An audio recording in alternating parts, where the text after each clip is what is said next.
আমার এই শিক্ষার্থীরা কিন্তু অগাস্টে যে আন্দোলনে তারা সক্রিয় ভূমিকা করেছে। যারা পাশ করেছে তারা তাদের যোগ্য স্থানে ইনশাল্লাহ পৌঁছে যাবে। আমাদের যে রেজাল্টটা হয়েছে সেই রেজাল্টে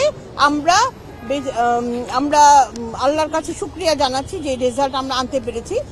আমরা আমাদের যে শিক্ষার্থীরা পরীক্ষা দিয়েছে, যে প্রিপারেশন নিয়ে পরীক্ষা দিয়েছিল, এই সময় আমরা যে সরকারের মাধ্যমে দেখতে পাচ্ছি সেটা হচ্ছে মেধার যাতে মূল্যায়ন হয়, এবং সেক্ষেত্রে মেধার মূল্যায়নের ক্ষেত্রে প্রশ্নের ধারা কিছুটা চেঞ্জ হয়েছে।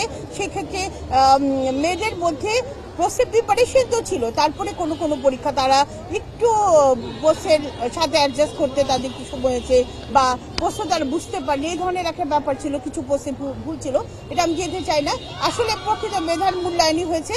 সাথে সাথে যেটা হয়েছে, আমরা করোনাকালীন কিছু সময় দেখেছি তারা কিন্তু আমি আমার ছাত্রীদের সামনেই বলতে আছি, ক্লাসমুখী ছিল না। তারা ক্লাসমুখী ছিল না, এটা কিন্তু একটা বড় পয়েন্ট যে খারাপ হওয়ার পিছনে বা আপ টু দ্য মার্কস রেজাল্টটা হয়নি।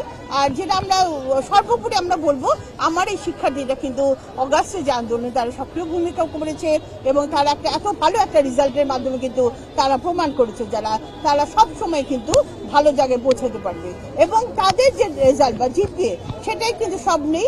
তারা যতটুকুই অর্জন করেছে, যে জিপিএ পাক, যারা পাশ করেছে তারা তাদের যোগ্য স্থানে ইনশাল্লাহ পৌঁছে যাবে, এই আশাটুকু আমাদের আছে।